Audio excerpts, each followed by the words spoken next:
Just going to give it a couple minutes here, as it usually takes a few minutes for folks to find their way to the live.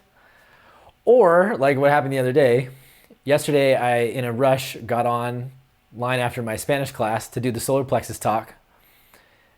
And I accidentally streamed to my public page, or my regular page, which is fine. It's not like it's there's anything nefarious going on in the stream. It's just that it didn't stream to the group.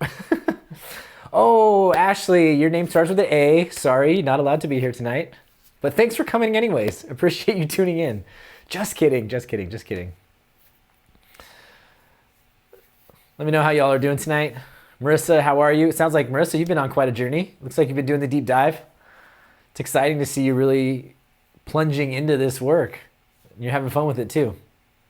And Ashley, thanks for sharing those really great memes, the makeup, those little mock-ups of the 4 agreements, because that wisdom is so powerful.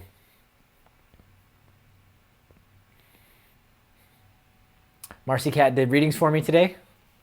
She pulled cards, which is great. I know Marissa's on the East Coast, so Marissa, you're pulling a late nighter here. I'm a bit of a night owl myself, so I don't blame you. Well, before we get started, we'll do a quick little recap of what we've been talking about the last few days. And then if you have questions about the heart chakra specifically, go ahead and throw them down in the chat. Would love to see if you have any questions off the top of your head. I am wearing my Soul Force shirt. Love Force, Truth Force, Soul Force, Peace Force, Nonviolence. It's a beautiful shirt created by the Meta Center. It is the color green, which is the color of the heart chakra, which we'll be talking about tonight.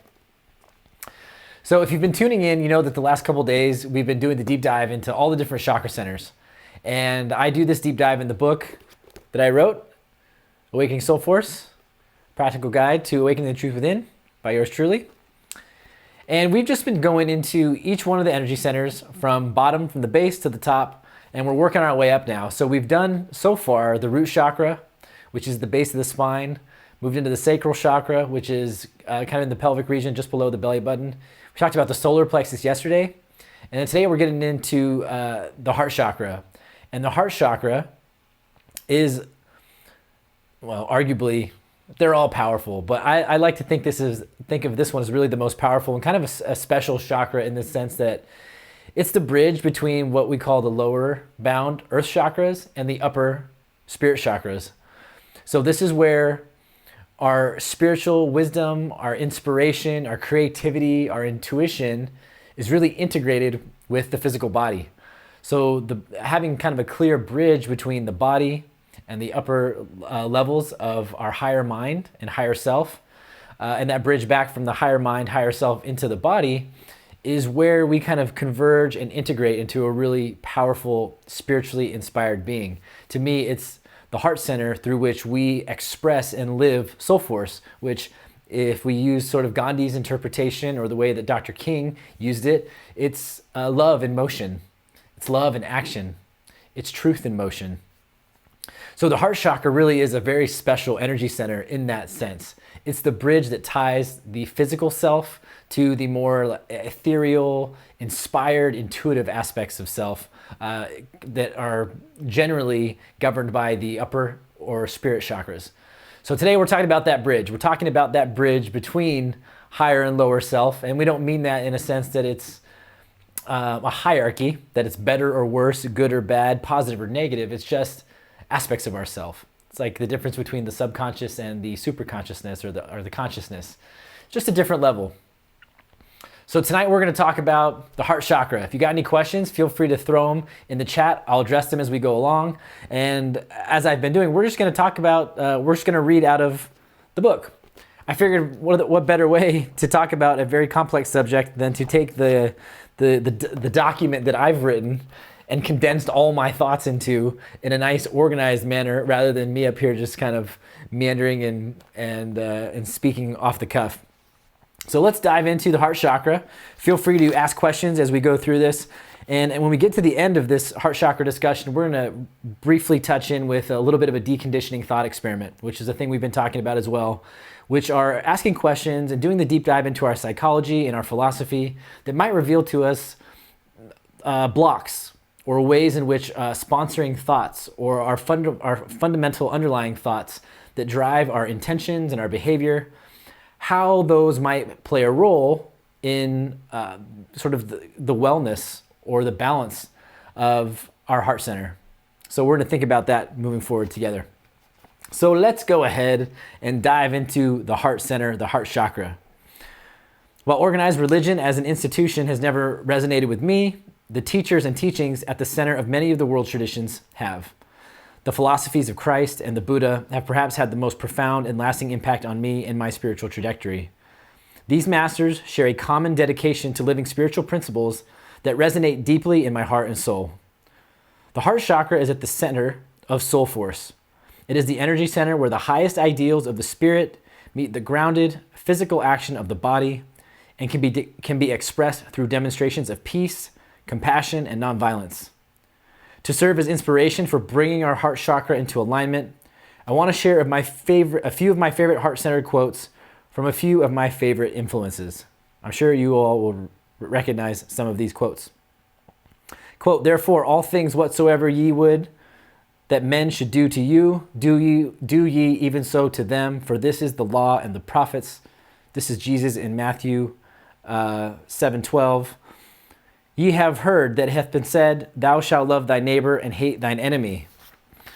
But I say to you, love your enemies, bless them that curse you, do good to them that hate you, and pray for them which despitefully use you and persecute you, that ye may be the children of your Father which is in heaven. For he maketh his sun to rise on the evil and on the good, and sendeth rain on the just and the unjust. For if ye love them with which love you, what reward have ye? Do not even the publicans the same? And if ye salute your brethren only, what do ye more than others? Do not even the publicans so? Be ye therefore perfect, even as your Father which is in heaven perfect." Another quote from Matthew and Jesus' Sermon on the Mount. And then this last one here from the Dhammapada, which is sort of an account of Buddha's wisdom. "Overcome the angry by non-anger, overcome wickedness by goodness, overcome the miser by generosity, overcome the liar by truth." Now, one of the things that I love, and I don't remember the context for that Buddha quote, but it immediately made me think of, because Buddhism is such a reflective philosophy and practice, it made me think about overcoming that in ourselves first, right? So immediately we can jump to things, people, situations that are outside of us, that are angry people outside of us, or what we might call wicked outside of us, the misers outside of us, the liars outside of us. But really, how we overcome and balance these forces in ourselves is we overcome our anger by non-anger, we overcome the wicked by goodness, generosity, and truth. So it's really much more of a positive force. I just found that interesting. It kind of struck me funny as I was reading that right now. So something to think about. So all in all, these are just a few ideas that have always sat with me in my mind, and I've tried to meditate and reflect on these words of wisdom. And it's like, well, what does it mean to be loving and compassionate? What does it mean to overcome lies with truth? What does it mean to overcome anger with non-anger? Generosity to overcome, greediness or miserliness. And all that work exists here in our heart center, because the heart center is about giving and receiving. And a lot of times, for those of you who follow the readings that we do in here, you might see when I talk about the heart center, a lot of times I'll get for people something going on either in the left or the right hand, or on the left or right side. And that's an indication to me when someone is working through perhaps a block of some sort. Maybe they're not open to receiving love. Maybe they're not being generous enough with their love. Maybe they're being too generous with their love. Maybe they're relying too much on other people for their happiness. So it's interesting. The heart center is where a lot of healing energy flows. It's where the giving and receiving of love and compassion also flows. So it's a really important center. And you probably have, with those examples, recognize some of those signs that have come up. And I might share that in a reading with someone. Say, oh, you got to be open to the support coming in. And that's going to help get that energy moving and bring you the support you need, but you're just resistant to it right now. So we got to break down that wall. Not an uncommon thing, and we're going to learn about in this next chapter here, well, why do those blocks come up? So let's talk a little bit about the heart center. I did mention already that the color of the heart chakra is green, and it's also mixed. There's also a mix of pink sometimes. Pink is also associated with the heart chakra center. And somebody asked me this one time, and an answer kind of came to me in the moment, and I reflected on it. And they asked, well, why pink? And at first I was like, I'm not really sure. But one of the things I thought about that was interesting about that, the color, is that if we start at the root chakra, which is red, and then we think about the crown, or our connection to God, which is often reflected in a white or a golden white light, the heart center is actually the blending of those two colors. You'll get a rose color, right? Or you'll get pink when you integrate red with white. And there was something about that struck and resonated to me as true. When we talk about, this is the center where we integrate soul and body, where soul force comes alive is in the heart center. The convergence, the integration of those vibrations of light happens there. And so that was my explanation. I could have totally made that up, but hey, whatever. So the color green, sometimes pink is associated with this too. The location, the heart chakra can be found right in the center of the chest. No secret as to where this one lies or it exists. What it is, our heart chakra is connected to the qualities of peace, love, forgiveness, compassion, unity, purity, and innocence. It is also our healing center and the chakra through which energy flows when we engage in healing arts, such as Reiki, chiropractic work, massage therapy, and hands-on healing. So this is something that sometimes takes people by surprise. They don't realize that the heart center is where that flow of energy takes place. So if you've ever been Reiki attuned or done any kind of hands-on healing or energy work, very often there will be a reference to sort of charging up the heart center and allowing, and you actually feel the flow. And I remember a friend who had attuned me in Reiki, and she helped me learn how to feel that flow of energy, to feel the currents, as it comes through. And it does, and it flows right through the heart center. And that's one of the reasons why hands-on healing and Reiki is such a great practice, whether you're doing it on yourself or you're working with your animals or your kids or a loved one at home. There really is a very natural and an intuitive instinct to do that. You remember when you're a kid and you bump your knee and your mom puts her hands on your knee or something like that, and all of a sudden it feels better. This is like this intuitive instinct to go to that place that the hands have. They're a beautiful channel for healing energy. What's happening, Tab? ¿Cómo estás? So that's the heart chakra, and that's what it's connected to: peace, love, forgiveness, compassion, unity, purity, and innocence. Body parts. So we have physical dimensions, right, that our chakras are connected to. Well, here's what the heart is connected to. Physically, the heart is connected to the heart, the lungs, the circulatory system, arms, and hands. So again, when we get into these body parts here, one of the things you might have recognized in the readings is I will talk about, I'm feeling this energy in this hand or flowing through this arm. And that's how it's become a map to me to help figure out what's going on with somebody in a reading. The energy comes through and I'm picking up on where the energy is flowing freely, where it's blocked, where it might be overactive, where it wants to be expressed. And understanding what body parts that the chakras are connected to is one of the ways that I was able to find my way into, or I should say that's how I was able to find my way into providing intuitive guidance, or I don't know, like an intuitive reflection for folks in the reading sessions. So how do we know when our heart chakra is in balance? Really important thing, because this is the center where we're giving and taking. We're receiving and giving love and compassion, and that sort of pure, vibrant energy that flows through us.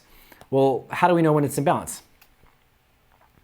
When the heart chakra is in balance, we are open to giving love, compassion, and kindness to ourselves and others as well as to receiving love, compassion, and kindness in return.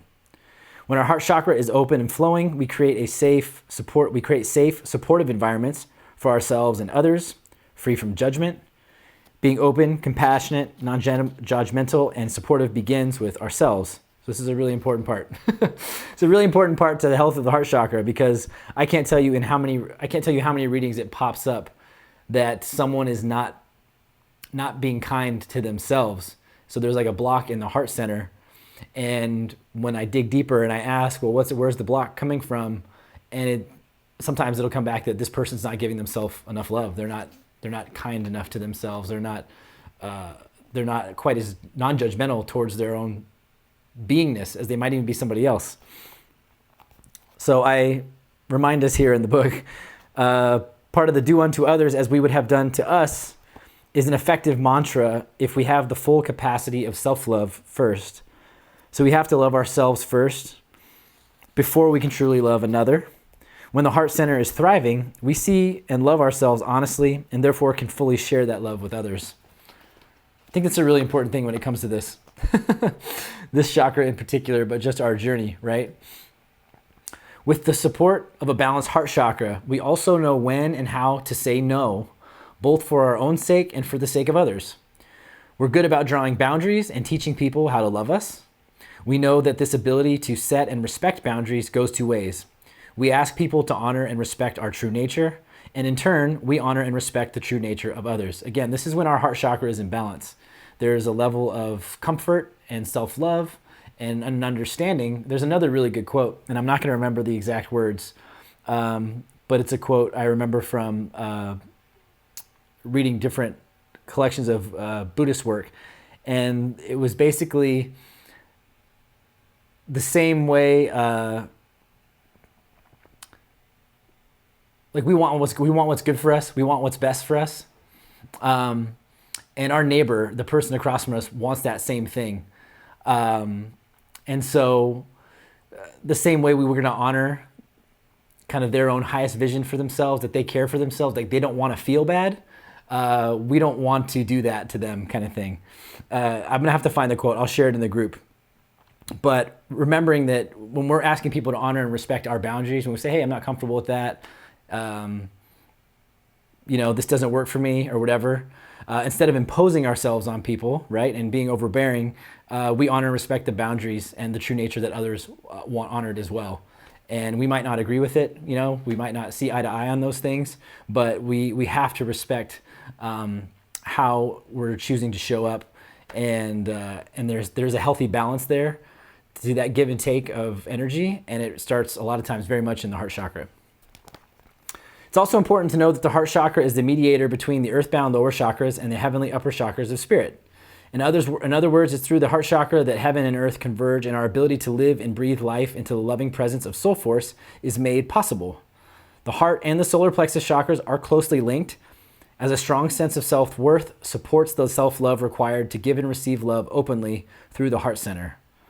The heart's relationship to the chakra above it, the throat chakra, which is the energy center related to truth, integrity, and communication, is vital for us to move through the world in a loving manner. When our heart is open and we speak and live our truth in the world, we bring soul force into a powerful alignment. An awakened and expanded heart chakra truly is a gateway into the higher states of consciousness we're going to explore in the next 3 chakra centers. So just to touch a little bit on that, the solar plexus commentary there, if we remember from yesterday's talk, it's about, our solar plexus is about our will, right? Our identity, our agency in the world, our ability to move and shake and take action in a way that we feel inspired to. So when our heart chakra is in balance, when we're solid in our self-confidence and self-assured, we're less likely to fall into, say, a codependency or a relationship where we give too much or rely too much on the love of another for our own happiness and self-confidence. So that's one of the ways that those chakras can be connected. And we haven't really talked too much about how they're all connected, but I feel like this is such a clear one because I feel empaths and people who are very heart-centered have a hard time balancing this energy center. They, tend to give more than they'll receive. So prone to martyring themselves at work or in relationships.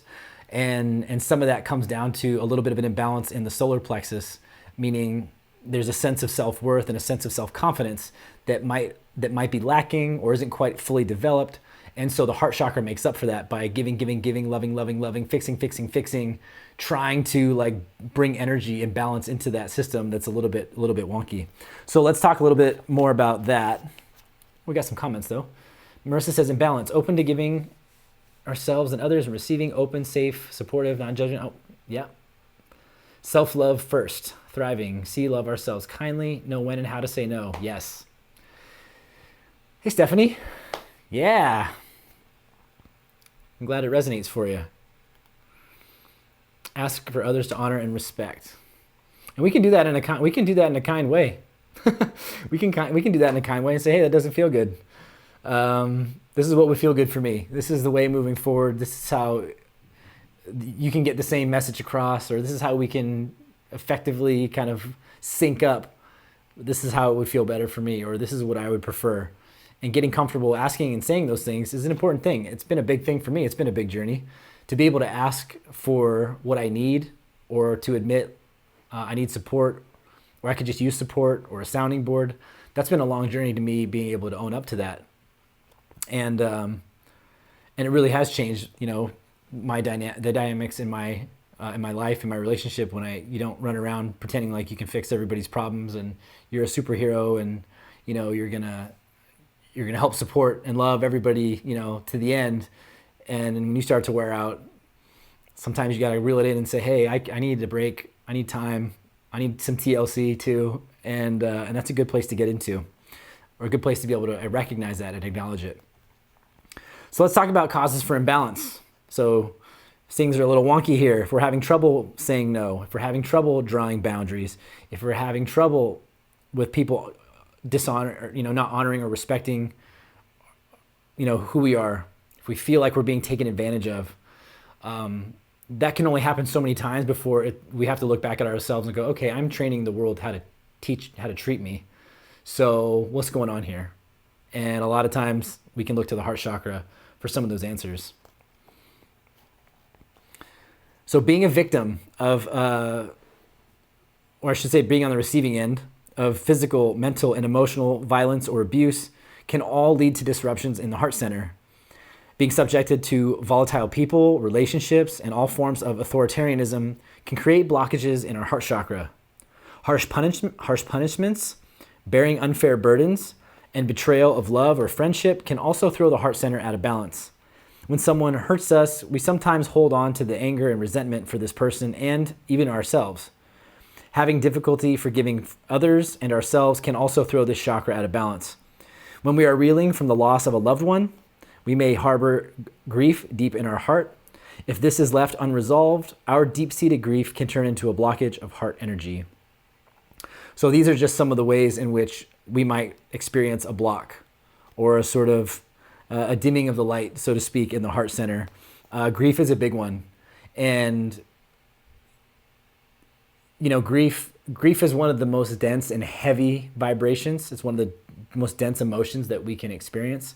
And we're all going to experience it at some point, at the death of a loved one, someone we hold dear to us, perhaps the ending of a relationship. The grief may hit us. And it's not that we want to not experience those things, but we also don't want it to be a ballast and and create blockages and anchor us or keep us cut off from that natural flow of heart energy that's going to want to come in. Even when something traumatic like that happens, we lose somebody we love, or a meaningful relationship comes to an end. We want to meet those feelings where they're at. We want to be able to acknowledge them and claim them and try to come to peace with them, and not let them become a block, because we're talking about the chakras, we're talking about the way energy flows. There's a continual give and take of energy all the time that's moving between us and the rest of the world that we're in relationship with. And the universe doesn't like a void, and energy doesn't like a void, and it's going to want to fill those voids. Sometimes it's going to be up to us, though, to remove the blocks that are allowing that kind of love and support to come in. And it doesn't always look like what passed away, but it's still got the same vibration, has the same authentic, the same authentic resonance, and brings in the same sort of healing qualities that maybe the person that maybe moved on or passed away. Those similar qualities are going to recharge this energy center back up. We'll come back into our life, but we got to be open to it. Marissa says, our aches and pains surrounding the heart chakra signaling that the chakra is off. That's totally going to be up to you and exploring that in a meditation. I know that for me, when I'm doing my own check-ins, I will always check in with pain that is arising anywhere in the body and try to connect it to one of the chakras. So if you are experiencing something like that, totally do the deep dive, get in meditation and ask, oh, what is this all about? Is there a block here? Have I been cut off from, receiving love? Am I withholding my love from someone because I feel hurt right now? Those are questions we can ask ourselves that are reflective. And it's the way that it shows up for me in readings. Again, I feel them as like pain or heaviness, or I'll feel energy flowing like a lot. So it means just like a little bit overactive. But that's my own experience with it. I do recommend though, for your own practice, like if you're doing the study of the chakras, you've got the book or you're reading up about them on the internet, I would highly recommend that when you do get physical pain, to check in with the energy centers that where the pain is located. Check in with which chakra it's connected to, because often there can be answers, as I found. I'm not saying it's always. I'm not saying it's a magic fix to everything, but it is an interesting way for us to reflect and to use our mind and to become more aware of things that maybe we weren't ready or willing to acknowledge. So sometimes we have a hard time being objective with ourselves, and I've found that working with the chakras have helped me do that. Because if I don't deny anything that's coming up in a meditation, if I don't deny something that I feel or an impulse or a thought or a picture in my mind or a vision that comes through, if I don't question it and I just kind of sit with it and let it arise, well, then I can chase that, and say, well, what's being said here? My energetic body, my emotional body, my imagination or whatever, my intuition is trying to tell me something. Maybe I got to look at it. So yeah, to answer your question, Marissa, specifically, I can't say yes, that's what's going on. But if it was me and I had stuff happening like that, where I felt like tingling sensations, or if I was having pain and stuff that I couldn't quite, figure out what it was. Like if somebody didn't punch me in the chest, and I'm like, oh, that's because, Frank punched me in the chest yesterday when we were playing basketball. If I can't, connect it to an acute injury like that, I would definitely look at sort of spiritually and energetically, emotionally, what's going on, and see if there's something happening in that center. So those are some of the causes of imbalance. Volatile people, any kinds of forceful, authoritarian sort of, it could be parents, it could be a person in a relationship, people that are domineering, betrayal of a friendship or an abuse of trust, those kinds of things. And of course, loss, grief, those things can cause imbalances in our heart center. So what are the signs that the heart center is out of balance? When our heart chakra is out of balance, this may be physically expressed as issues related to the heart and the circulatory system. We may experience coronary issues, changes in heart rate or blood pressure, blood sugar imbalances and blood disorders, complications with our lungs, which help to oxygenate the blood, and respiratory system, such as lung cancer, asthma, breathing difficulties. They can be a manifestation of imbalances in our heart chakra as well. Muscle pain, tension, or spasms can plague the arms and the hands as well as the upper back if we have an energy disruption in our heart center. If the heart chakra is underactive, meaning it needs to be charged up, the energy system needs to be charged up, we may display a lack of compassion towards ourselves or others. We can experience low self-esteem and low self-worth, which can then lead to martyrdom, feeling taken advantage of, and constantly seeking validation as we try to fill up this energy center from the outside of us. A heart chakra imbalance can also manifest itself as many fears: fear of betrayal, fear of intimacy, fear of rejection, just to name a few. An underactive heart chakra may also be expressed as intolerance, resentment, and holding on to grudges. If this energy center is low on power, we not only have a hard time giving love, but also receiving it. Some interesting, symptoms to look at. When I think about it, when we think about the fears, projecting a fear of betrayal, a fear of intimacy, a fear of rejection. That's more of like a sort of a paranoia that arises from a lack of feeling secure and full in that heart center. And the stuff that then, I save this one for the end on purpose. Intolerance, resentment, and holding on to grudges definitely creates a blockage here. Those are heavy, heavy, dense energies that if we're harboring that in ourselves emotionally and energetically, that's definitely going to clog the airways. But it can also work the other way. So if it's underactive, we can also have an overactive heart chakra. And this is something else that I found interesting too. You should look out for this behavior in people. When there is too much energy in the heart chakra, it can manifest as being codependent or overly self-sacrificing, as well as giving too much of oneself. This could also lead to be becoming possessive, obsessive, and clingy in relationships. We also may find ourselves smothering others with love and affection to the point that it is uncomfortable for others in the relationship. If we are overflowing with heart chakra energy, we might be moody, melodramatic, and even emotionally domineering, which sounds kind of counterintuitive, but it's just that it's so much and it's so overwhelming and it's so sensitive. Like we're so sensitive in the heart energy because it's so big. The energy is so big and the space is so big. Every little poking thing can be like, you're killing me. Why would you do that? You mispronounced my name. That's my identity. Like that's a silly example, but it's like a hypersensitivity in the heart center. So sometimes these behaviors that get displayed, and there's this, ironically, too much heart energy can lead someone to being quick to anger, temperamental, and prone to violent emotional outbursts. Again, it's about a sensitivity thing. It's about being so sensitive in that space that it's a little bit difficult to control. So something to think about.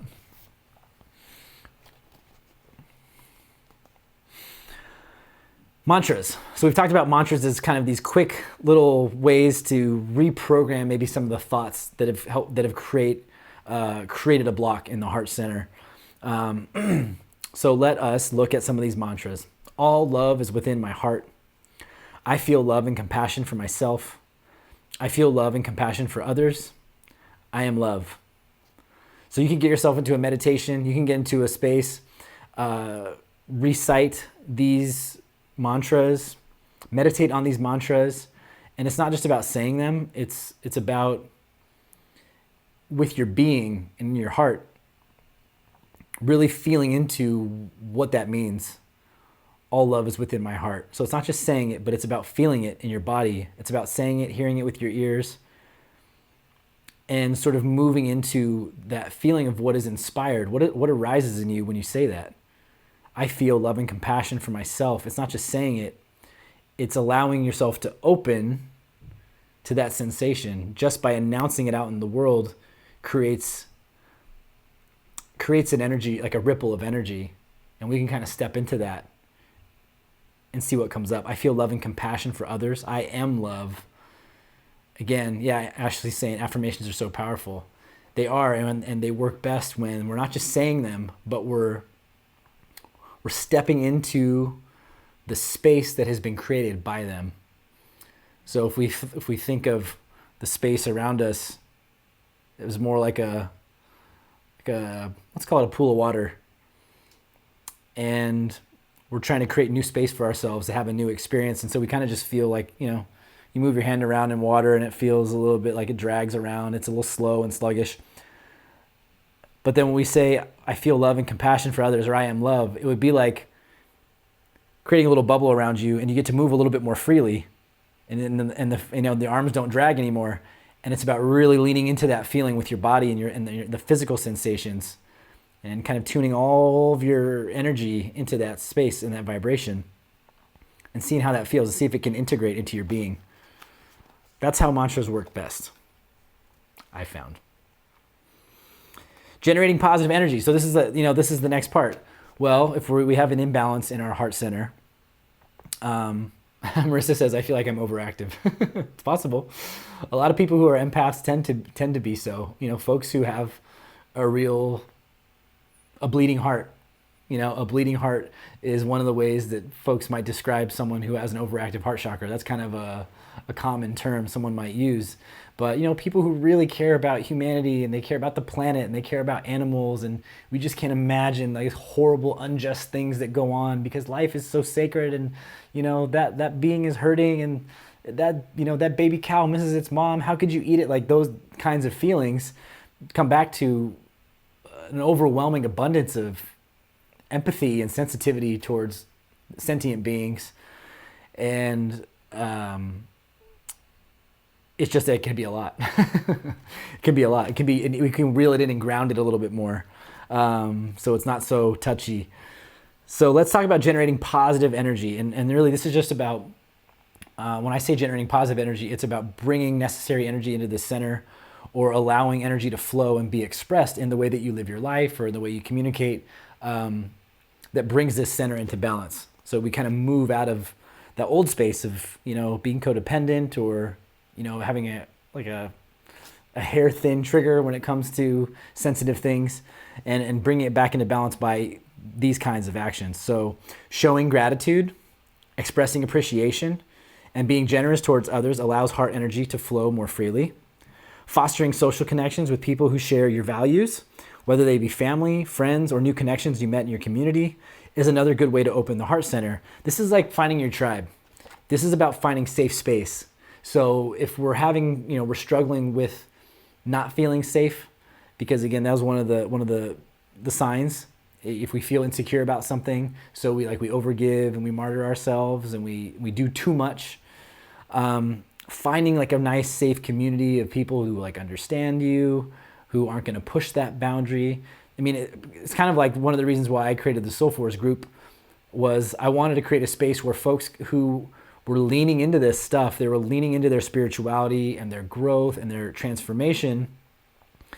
It's just a safe space to post goofy memes about being a witch or having psychic powers or having a spiritual awakening that feels actually kind of terrifying, and not feeling weird about it. And sometimes that's all it takes, is finding people that are not judgmental, who are going to kind of meet you right where you're at there.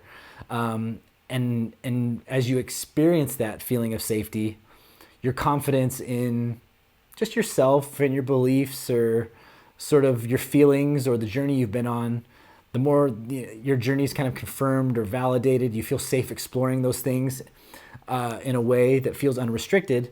Well, that opens up a lot energetically. So, I create Awakening Soul Force for folks to kind of find a little bit of a tribe on this journey of transformation. So connecting with people who are, I don't know if I want to say like-minded, but it's more like vibe. It's more on a similar page, on a similar path, so that you don't feel alone and you don't feel judged or weird or odd. That can help create, that immediately starts to bring, a lot of powerful energy into the heart center. Self-love is an important aspect of the center. Therefore, affirmations of self-love and acts of self-care can be helpful.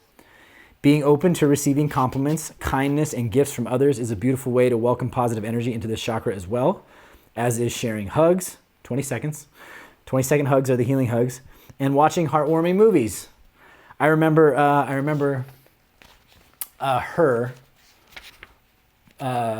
by Spike Jonze was the first movie I had watched, and I couldn't tell you how long, that I cried, and it moved me. It was after my divorce, and I cried watching the movie, and it moved me so much, and it reminded me what it was like to experience love even when it goes away. Because I was totally cut off for a while. So watching movies, movies that get you, and I don't know if Her is not necessarily a heartwarming movie, but I can see why my mom loves watching the Hallmark movies, because movies like that, movies like those old Christmas movies we love to watch that make us feel good. That's a great way to welcome positive, heart energy into our energy center. Marissa says 20 seconds. What? Yeah, there's I'll try and find it. I'll see if I can find it, put it up. I remember reading somewhere, and I don't know if it was how good of a study it was, but claiming that 20 seconds was a good, a healing hug. That holding a hug for 20 seconds was the right amount of time to allow a sort of transfer of energy that was really calming and soothing and healing for people. So my mom is well aware that we do 20-second hugs. I'll hug my sister. Rebecca knows my 20-second hug rule. Sometimes people that just need a hug. 20 seconds, let's do it. Let's spread the love. Well, maybe not so much anymore. because of COVID. So hug people who have been appropriately quarantined and not exposed. Moving on. Spending time connecting to the serene harmony of nature is yet another more subtle way of bringing the heart energy into balance. When you take tangible actions and combine those efforts with consciously working to clear out any negative beliefs, trauma, or energy blocks, you reclaim the ability to give and receive love with ease, as this energy purely flows through the heart chakra. So there we have it. And here's a little reflection for you. Here's a little reflection on the heart chakra. Think for a moment about how you like to give and receive love. How can you show your care and compassion for others? Maybe you could write notes of gratitude to your loved ones. You can show your best friend great affection by giving him or her a big old hug, 20 seconds, the next time you're together after being adequately socially, distanced or quarantined or whatever, COVID tested. You may even want to dedicate some time to a charitable cause you feel passionately about. Don't forget to look at what makes you feel most loved and cherished as well. You can take yourself on a date once a week, schedule regular time for your meditation practice, or allow some physical pampering now and then. At first glance, which of these signs and characteristics listed above resonate with you? And I know a few people have said some things about how what's resonating, from this chapter. Based on the breakdowns above, does your heart chakra seem balanced, or are you experiencing an imbalance in this energy center or any blocks? What action can you take to maintain or rebalance this energy center for yourself? So a little thoughtful reflection there. As we went through that, I'd be curious to see. Kristen says, love my tribe, kindred spirits. Yeah, me too. Stephanie says, my heart chakra was imbalanced for so many years and it caused me to try to take my life. I now have balance. Wow. I'm so glad you found healing there, Stephanie. Glad to have you here with us. This is a good heart-centered space to share. Thanks for being here. My mom says, love those hugs. Yeah, me too, Mom. Marissa, nature to clear and reclaim love. Yes. And yeah, notes of gratitude, donating time, energy, taking care of yourself. These are all things that will come up in readings for people. So like I mentioned earlier, this has been such a great exercise for me, not only doing it for myself because it's how I was able to help get myself aligned more appropriately, was really understanding the chakras and how to work with them. But then as my intuitive ability grew, because these chakras were coming into balance, becoming more and more cleared up, that allowed for a more, what I usually say is kind of a more pure or authentic flow or exchange of energy between myself and the world. So that allows me to bring through energy and information for people in readings. And it's really neat sometimes, somebody might be experiencing grief in their heart center, right? So there's a block there. And the guidance that might come through is it could go one of two ways. Sometimes it's take care of yourself, give yourself downtime, give yourself an hour to do whatever you want, whatever makes you feel loved, So we can remember, we don't have to rely necessarily on others. We can do things that make us feel loved too. We can take a nice hot bath. We can go get a massage because we want to, that feels good to us and that makes us feel pampered. It makes us feel taken care of. And sometimes what it takes to jumpstart that feeling is being charitable, being generous. And that all depends, I think, on the situation and what guidance comes through. But it is interesting that to kind of jumpstart the energy center, if we think of our underactive and even the overactive dimensions of our chakras in any center as being like a battery that needs a jump, that's kind of how I've come to look at it. And so sometimes the guidance that comes through is like spirit and guides bringing through information like, hey, this is how you jumpstart that energy center. Let's get the battery going. Charge it up. Let's go. And we can do it like this, or try that, or try this, or, oh, you have an affinity for art. Try that stuff out, So think about some of the stuff that's been talked about here. Think about where you're at, if you kind of naturally check in with yourself, and if you were going to think about what aspects of tonight's conversation are resonating with you. And, would you say, oh, yeah, I'm harboring some grief. there's some resentment there, towards this person or this situation, or, oh yeah, I tend to lose myself in relationships. I give a lot, I feel taken advantage of, whether I'm at work or it's at home, in the home or whatever. Again, as Tab used to like to always tell me, wherever you go, there you are. So sometimes we see patterns in our life and we'd love to look at other people and say, oh man, why is everybody such a bully? And why is everybody a taker? They're always taking advantage of me. And then at some level you got to be like, well, there's a very common theme here, and that's me. So what am I doing? What am I getting from these exchanges, these relationships? Why do I draw that in? Oh, I'm like making up for some lack of self-worth by kind of giving so much and losing myself in supporting, losing myself in the support of someone else. There's sort of an egotistical, feed by that. Like I feel good. It makes me feel good about myself, which helps make up for this lack of self-confidence. And so that's how, our energy system, it affects, every chakra affects the other. And that's how little disruptions in our system can cause all kinds of behaviors and motivations that might be unconscious.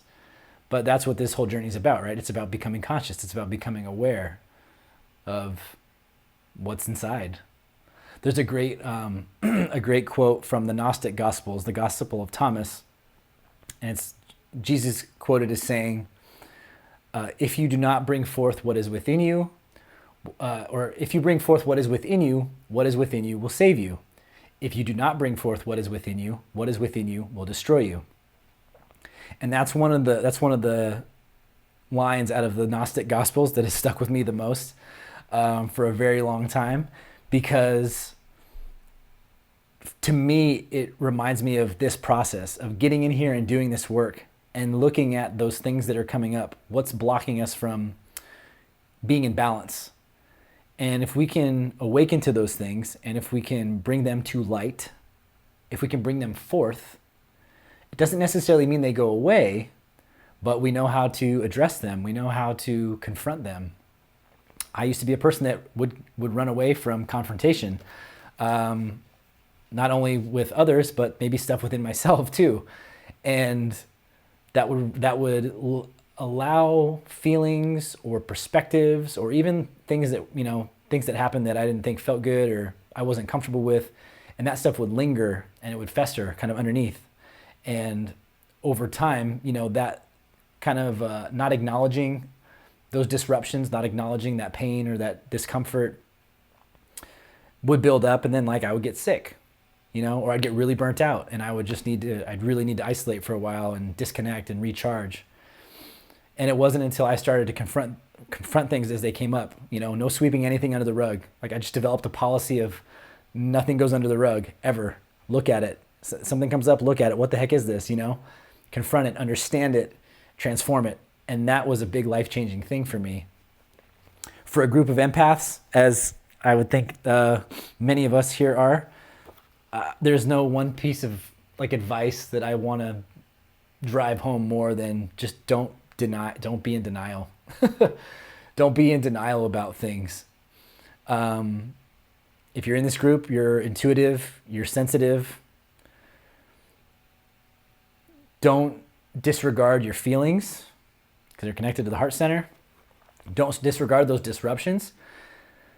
Doesn't mean you jump to judgments, because there's a difference between acknowledging a feeling and jumping to a judgment, right? If I have a feeling that something's off with a friend of mine, there's distance or something, acknowledge the feeling, confront it, and maybe have a conversation with the friend about it. That's a different process than sensing that and then jumping to a conclusion or a judgment, which is, something feels kind of weird. There feels like distance between us. They must hate me. Oh, they must be mad at me because, that's something that our mind does that kind of gets us in trouble on our journey. So that's how, that's part of learning to walk this balance. Especially when we're working in the heart center. This is where we're sensitive people, and we feel emotions, we feel other people, we feel their energy. This is also our center of clear knowing. So it's when we know that we know something. Don't disregard those things, confront them and acknowledge them and look at them clearly. And don't jump to conclusions, but don't sweep them under the rug either, because that could cause a lot more imbalance down the road. Anybody got any questions? Let me know if you have any questions. We've been talking about the deconditioning thought experiment, and instead of reading the chapter over and over again, like I have been, the deconditioning thought experiment. Hey, Elizabeth.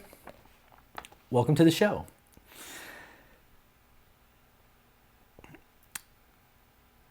When I talk about deconditioning our thoughts, I'm talking about us reflecting on sponsoring thoughts. And I define a sponsoring thought as a fundamental idea or belief that precedes the creation of all other thoughts.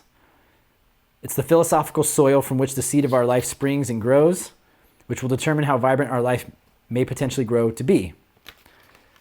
So with that, before we take off, hey Mary, good to see you, friend.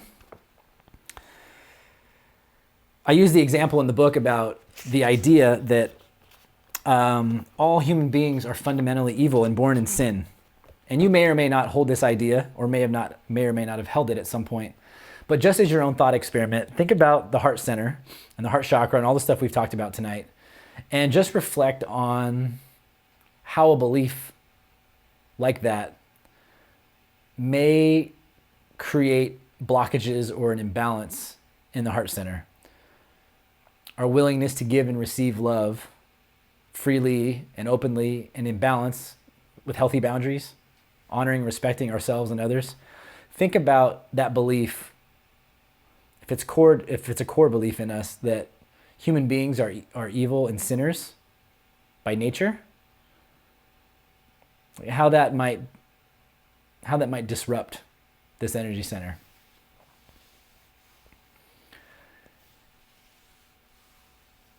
And it'll be appropriate where yesterday, I forget what day it is. I don't even remember what day it is. What day was it yesterday? Yesterday was Martin Luther King Jr.'s birthday. Sort of obviously a prophetic and pioneering force of the philosophy of nonviolence, specifically as a political action. But if we take that belief that human beings are evil, and they're born in sin, and that's just their true nature, that fundamentally cuts us off from all the soul force. It cuts us off from soul force. It cuts us off from the truth force, from nonviolence. And it does that because it keeps people really small. One of the core tenets of nonviolence as a philosophy is that we are unified in our humanity. So I have wants and desires and dreams and hopes, but I also have fears and insecurities and anxieties. And any person across from me, no matter who they are and what they're doing or what they look like or what position of power or status they have or don't have in society, at their core, they're a human being with all those qualities and characteristics inside of them. And if I don't hold a belief that within that person is the capacity to love, the capacity to have mercy, to have compassion. If I give up on those qualities in somebody, then I have completely, I've put up a wall that does not allow them to step into that potentiality, which means the capacity for reconciliation and healing is much further than it would be otherwise. So I don't know how many folks, there's a few people I know in the group that had done the nonviolence course with me. We talked about that, but that's something I want also think about before we check out tonight is if we believe in someone or something is fundamentally evil and just flat out just bad, and there's not a chance for them to awaken to a higher aspect of themselves, much in the same way that we're doing in our journey. We're just doing it at a different rate of speed. We're doing it at a different time. We're doing it in a different way. But at some point, we were very unconscious. You know, we were small-minded. We were limited in our perspective. And in many ways, we still are. And all you're doing in nonviolence is holding the space for them to awaken to those ideals and those that humanity that's in you, for them to awaken that in themselves and to realize, oh, wow. Gandhi would say that nonviolence isn't about liberating yourself as much as it is about liberating your oppressor. It's about reflecting a model and a mirror of humanity that is so fresh and so raw and so resolute in its commitment to humanity that the oppressor has no choice but to go, what am I doing? What the heck? That's a whole other topic. But just want to throw that out there, just to reflect on. I'm not saying I'm right or wrong. It's just an idea that's out there. And some very, very incredible humans have put the theory of nonviolence to the test. And it works. It works. It's beautiful. Marissa says, what if they're evil? Well,